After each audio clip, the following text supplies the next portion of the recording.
much for having me tonight to talk about this topic. I'm going to try and talk about me as little as possible and talk about conversion in general terms as much as possible, inshallah, if I can, for two reasons. One is that I think, I hope that, there'll be a point in my life where I'll no longer be a convert. I'm 7 years in and counting, still converts, hoping there'll be a point at which I'll just be Muslim, and still working to figure out when that boundary is. The other reason is that I've been involved with a project with the Islamic Studies Department at Cambridge University, which is doing a fantastic study into converts, and I wanted to talk a little bit about some of the findings. I can't talk in too much detail because the report's not been out yet, but there was a press release that I can discuss, inshallah. So I'll start off by summarizing my own sort of conception of conversion, and I think Plato got it right when he said conversion is not implanting eyes, for they already exist, but giving them a right direction which they have not. So that kind of sums up how I understand conversion and how it's been reflected in my own life. Now, we know that conversion produces a mix of reactions in people around us: fear, suspicion, astonishment. It was only a few days ago that some of you might have caught the Daily Mail headline of Al-Qaeda recruiting female converts. So there's definitely a lot of fear and concern as concerns converts. And I think there is, in particular, a lot of misunderstanding in a society where religion has ceased to be a prominent part of the public sphere. Concern as to why anybody in their right mind really would wish to regress on what is assumed to be the sort of developmental spectrum, and start including the notion of God into their worldview. So let's maybe start with a little bit of history. Conversion to Islam by Europeans, of course, dates several centuries back. Estimated in the 15th or 16th century, there were about 300,000 renegades, as they were called now. Or they were actually referred to as Turks. That's what converts were referred to initially, obviously in reference to the Ottoman Empire. So when you became Muslim, you were turning Turk, you were becoming Turkish. Many of you would have heard of the famous British convert Abdullah Quilliam, who obviously set up one of the early British Muslim communities, set up the first British Muslim newspaper, The Crescent, which, if any of you haven't come across, I very much recommend. And his little community attracted 600 converts over 20 years. And he's a fascinating character. If you've not looked into his life, I very much recommend it. There's also another prominent group of converts that were associated with Woking Mosque, which was the first purpose-built mosque in Surrey in 1912. And they published another interesting review called the Islamic Review, which included many articles by converts. And again, a really interesting insight, if you are interested in this topic, into how converts at different periods in history understood what it meant to convert and what they understood it to mean to be Muslim. For example, we know that Abdullah Quilliam's community took a very gradualist approach to things like drink and prayer, and that the women, for example, didn't wear hijabs as scarves. They used to wear sort of the hats that were much more typical of the era and which would have been less conspicuous, of course, at the time. Coming to sort of more recent facts, according to the Scottish census of 2001, there were 60,669 converts to Islam in the UK. And 55% of those were from the white British ethnic group. And there's a breakdown really in there. They've classified it along the lines of 16% other white and 29% non-white, which I guess is not a particularly good breakdown. It's white or non-white is really quite a strange categorization. And actually, I think we'll come back to the topic, I think, of race, which I think is an important one. The recent study which I mentioned to you is a study called Narratives of Conversion to Islam in Britain by the Centre of Islamic Studies at Cambridge. And it's brought out a lot of interesting findings even so far, and the report's not complete yet. But one of them is obviously many converts feel quite frustrated with a very one-dimensional portrayal of female conversion in the media, which is generally that women who convert tend to do so on the basis of marriage, which actually statistically is very much the minority. It's actually a very few women who tend to convert for marriage, and the majority tend to convert for a number of other reasons, but most of them some sort of conviction-based research, and not, if you like, the caricature of sort of doing it to please the husband, which I think is unfortunate but widespread. And of course the idea that many of them do convert at the expense of their independence and their liberty, and that again is very much a widespread view. It's very much part of the public narrative, and I think that's again what will be interesting when the report comes out, is that if you think about the image of Islam in the public sphere, you'd think that sort of liberal-minded, intellectual women from non-Muslim backgrounds would, run a mile from Islam. But actually, when you start to encounter Muslim converts, you tend to find that a noticeable number, at least, are well-educated, intellectually engaged. Many of them have got high-flying careers. So the question then, obviously, is why? And I think, obviously, there are a plurality of reasons for that. But there's actually no evidence to suggest that Islam is the fastest growing religion in the world. Sorry to disappoint. We don't actually know that. And I think, actually, given just how much negative press Islam does receive, it's likely that that's not true.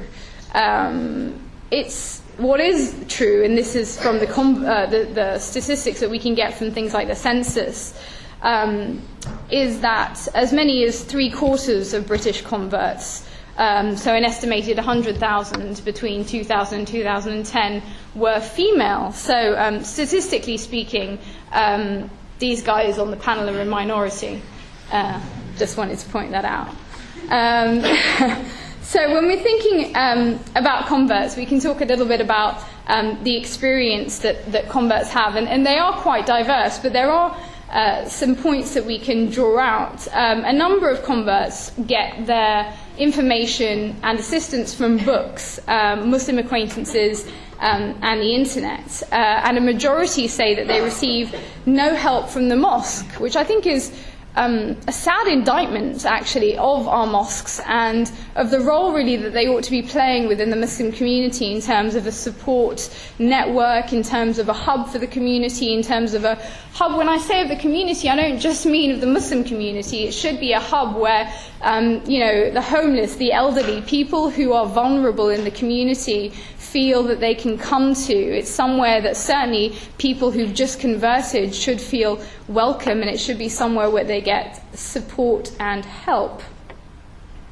The majority of converts do experience a bit of a hard time, certainly initially, and these difficulties can range from negative attitudes of the family and people around them, but also difficulty in identifying with the Muslim community.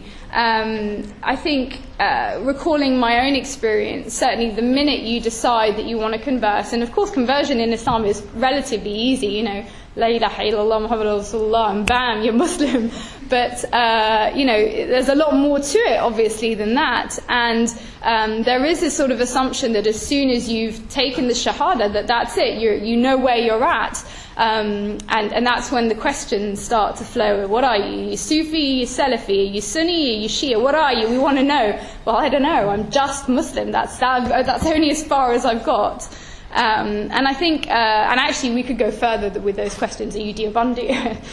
we could go a lot further with those questions. So I think converts then become, if you like, almost a prize to be won over by the different communities. So which mosque are you going to attend? Are you going to attend the Pakistani mosque or the Arab mosque? Who's going to be your clique? and you have to somehow find your way in this kind of pull from different directions. And I think that's another thing that Muslims find difficult, certainly in the early stages. And I think one of the issues then becomes, if you do identify with one of those communities, how do you retain your identity as a European if you're frequenting, let's say, an Arab mosque, and not become, you don't have to become Arab to become a Muslim, obviously. But I think certainly converts in the initial phases certainly struggle with how do you find your identity as fully European and fully Muslim.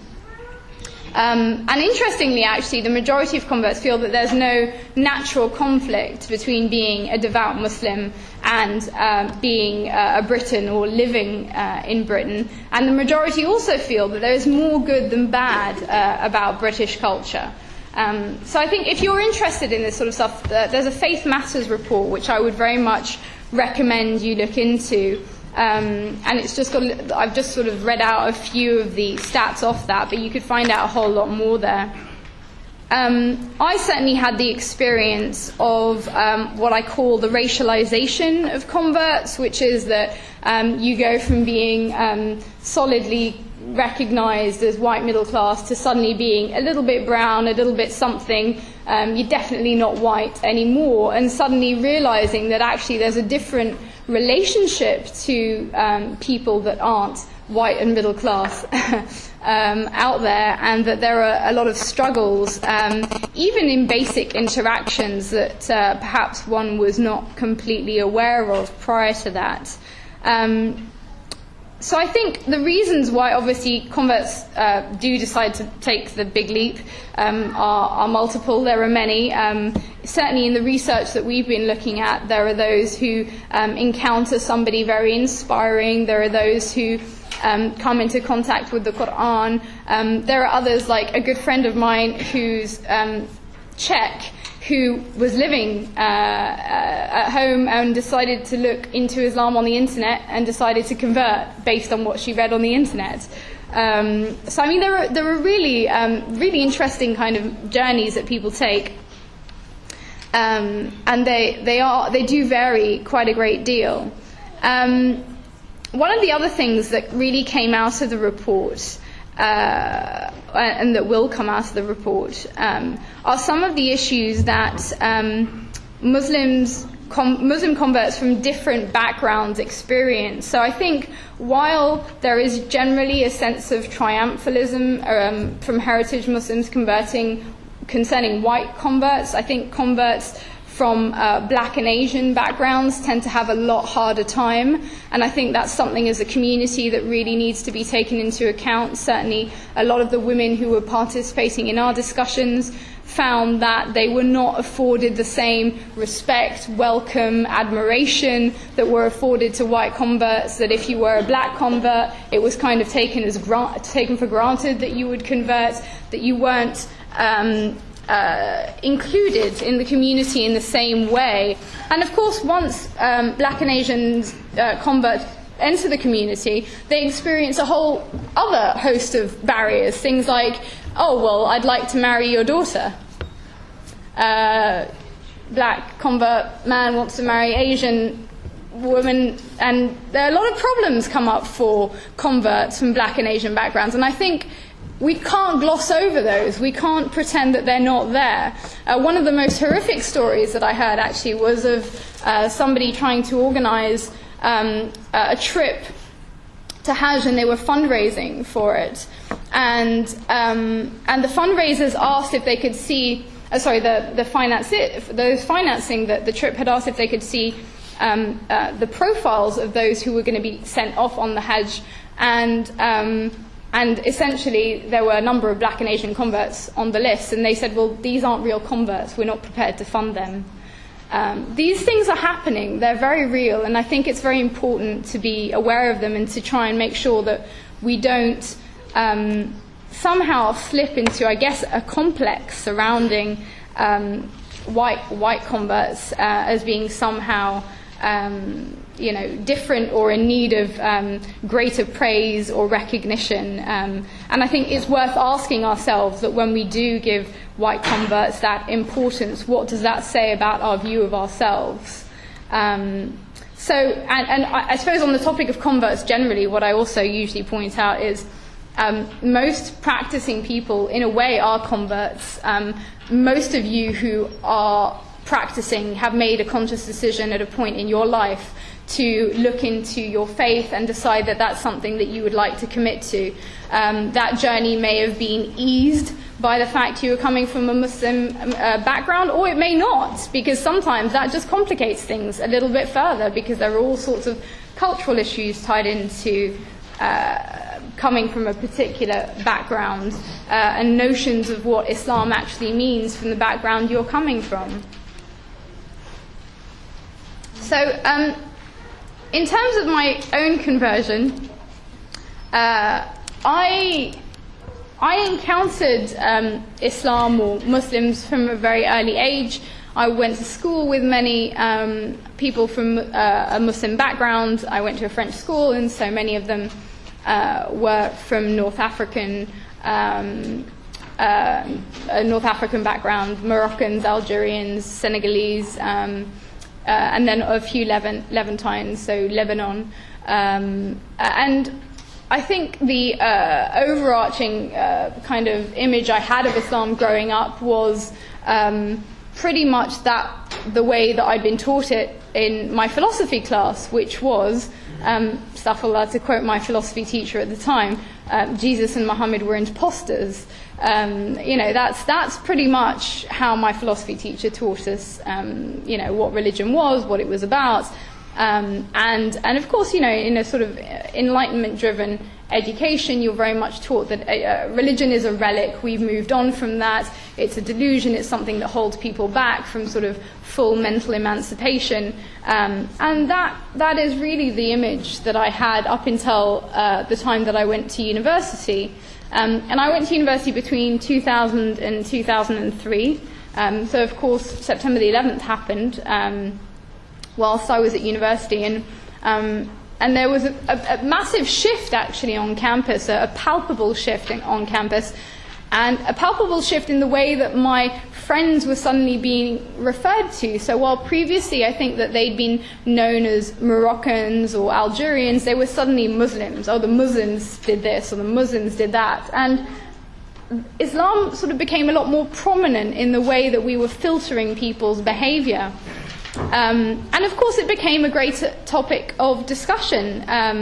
What is Islam's place in Europe? What kind of an influence is it having in our society? Is it positive? Is it negative? Who are these Muslims anyway? And for me, the real sort of turning point, I guess, was I developed a friendship with a number of Muslims at my university who were devout and practicing Muslims, and they were the first devout and practicing Muslims that I'd ever encountered. And they helped me shift the way that I thought about religion on a number of fronts, and not by giving me overt dawah, believe it or not.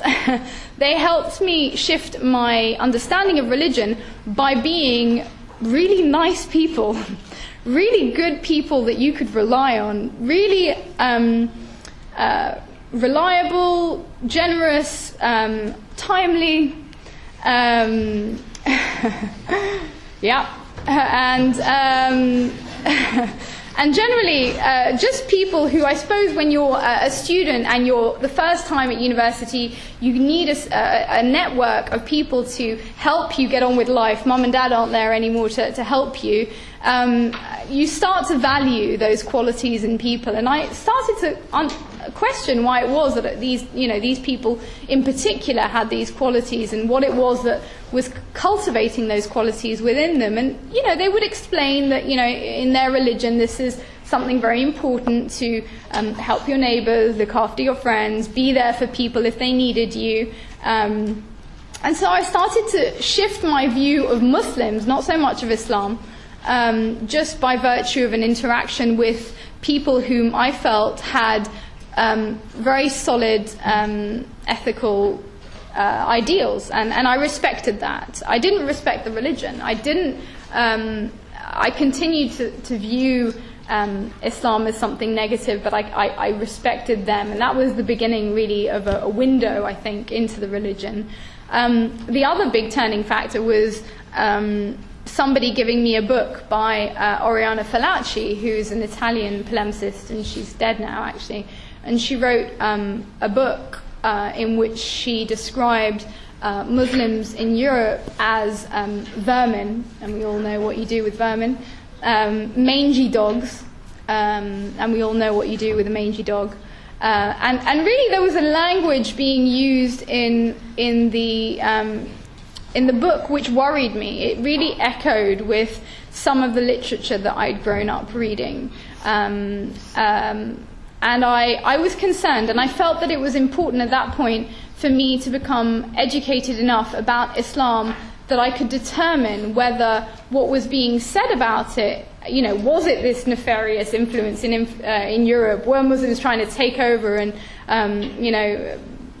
create this horrific system, or were Muslims being talked about in terms which was wholly unacceptable, and did I therefore have a responsibility as a human to get involved and make sure that this was stopped? Because either way, I didn't feel that I could be neutral at that point anymore. And so really the journey began. But I suppose I should point out the other thing that really had a big influence was the Senegalese ladies that I was friends with. And they really shifted my view of Muslim women. They were not meek, nor were they shy and retiring. They were quite the opposite, and they shattered a lot of my preconceptions, and they forced me to question a lot of my prejudice by virtue of who they were, by virtue of being sassy, smart women who knew why they were doing what they were doing and could hold their own in an argument as to why they were doing those things.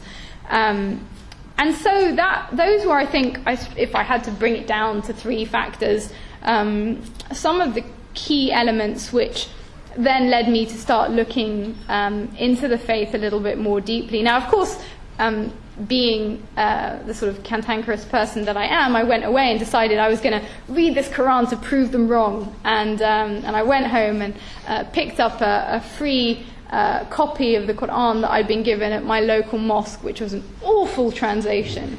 Awful. Sometimes I think you can do more harm than good with some of the translations of the Quran that we hand out. Parenthesis closed. And went to read it in a fit of anger, like, right, let's show these guys what's wrong with this text. Couldn't get past the first page. Just couldn't read past the first page. Just couldn't read it. I left it for a while and went away. And summer exams came and went, summer came and went, and as students suddenly sometimes do, became a little bit bored over the summer holidays, decided I would raid my dad's library, and came across a French translation of the Quran that he had, and read that, and that completely blew my mind. I was very much struck by the Quran. It very much spoke to me in terms that, to me, I can't really explain in any other way than to say it's a book that obviously is not a book.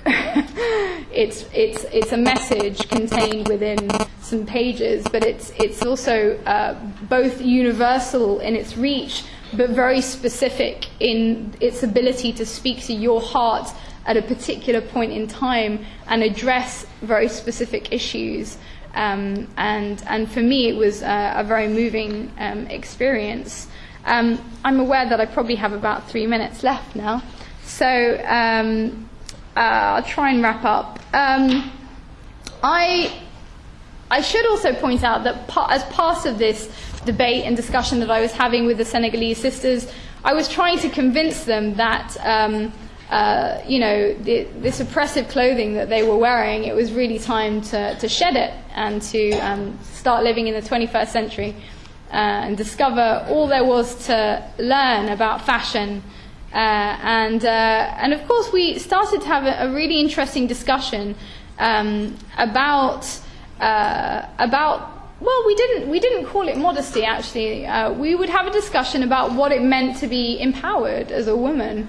And one day they suggested, well, because of course their argument was that if you minimize the attention you place on your physicality, you create a public sphere in which people are more equal, because it's not about girls competing against girls for male attention.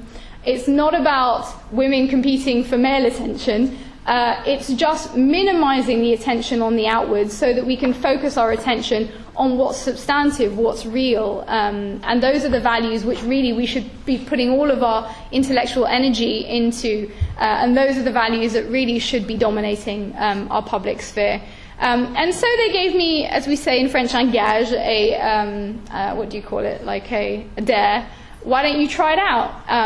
Why don't you try it out? Wear not a full-on hijab. I used to wear a little bandana and some baggy clothes. And to be honest, it's not so much the bandana. And I'll be honest, the hijab for me, or the headscarf, or the khimar, or we know what we're talking about, the headscarf, is...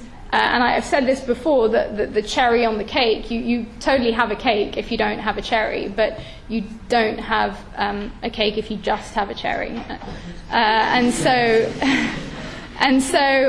the idea was that actually minimize this attention on the body by wearing clothing that place more emphasis on, or force me to place more emphasis on myself as a person, and actually seeing the reaction that I got outside, having to work a lot harder for things.